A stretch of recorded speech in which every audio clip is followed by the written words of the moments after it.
Let's get into the nasty, silly fun. Yes. I'm gonna, yeah, well, I'm gonna start tonight by stealing a question from our friend Chelsea Poe, who you introduced us to here at the show. Uh, Yay. Chelsea is in the habit of asking performers if you could wave your magic wand and change one thing about the porn industry overnight. What would that be? Yes, that's oh man, that's a tough one. Oh my gosh. The porn industry. I guess I would really just I feel like we're making such great advancements. I guess I would change probably maybe like the banking discrimination, but I mean Mm. that's such a big Yeah, that's a but that's a sort of like real big issue. I mean, can you yeah, walk the audience through it a little bit? I mean, what are we talking about here? yeah, I guess I just mean like the financial discrimination, right? Hmm. So like we could start with PayPal. For so many of us, PayPal is how we can accept payments for things like customs, even if it's just tips or maybe you're doing Skype shows, things like that. And that's not even full service in person sex work. That's just digital stuff that the government has decided this is legal, 100% legal. And so that's how we can accept money. But for some reason, if they catch a whiff or think that you might be using it for anything sexuality related, example, making custom videos, even whatever they might be. So lots of custom videos are very PG-13, but Sure. it doesn't matter if they think you're doing anything that's fetishy, that's sexual in nature at all. They will close down your account and they will keep the money.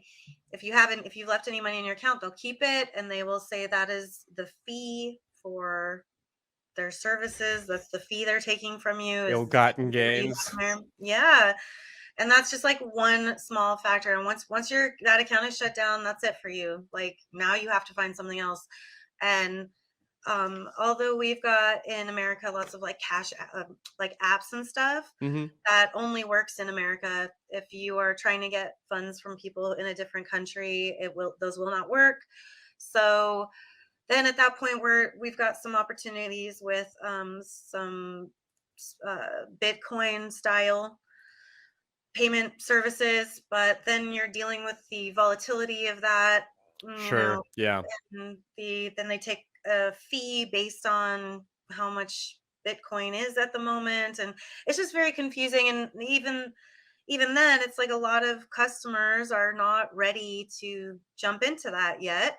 A ton, I would say, probably the Yeah, that's a majority pretty big still. barrier to entry for somebody who may already feel a little hesitant or a little Totally. ashamed even around, custom pornography and things like that. Oh, yes.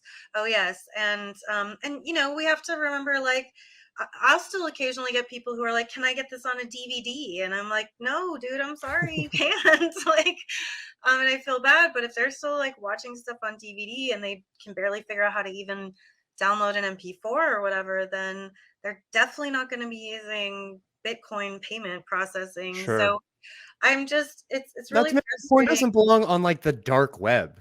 I mean, I, No. I don't mean to make it sound like Bitcoin is this like hyper scary thing, but for a Right. lot of us, it really can be. But yes. And I mean that's the thing. Yeah, it's not like that. It's not only used for, criminal endeavors, but at the same time still like when I first started hearing about Bitcoin, I'm just like, what is this even? This is just like Sure.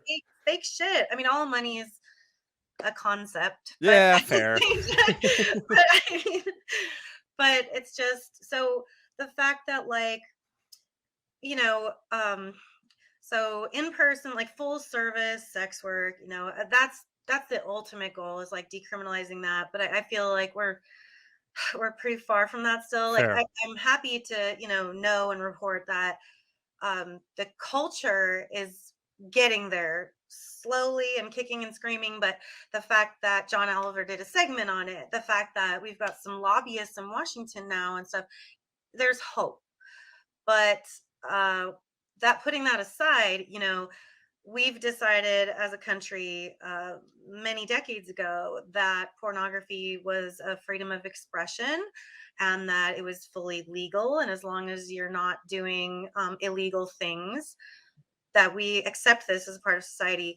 And so for them, private companies or even housing, I mean, Mm-hmm. all of this stuff, banking, for them to just decide that for some reason, like your money's no good here, even though I pay my taxes, I contribute to society, I contribute to the economy, but they're like, we don't want to associate with you at all. And to me, that's so, it's just blatantly unfair. Like, I feel like as a tax-paying citizen, I should be represented. Yeah. No, In I mean, all ways. I'm all for recognizing sex workers as a protected class of citizen, but Yeah, we can get really far down that road, and yeah, it's a long wait for a train don't come these days. yeah. But I would say like that would be a good first step with my magic wand. Sure.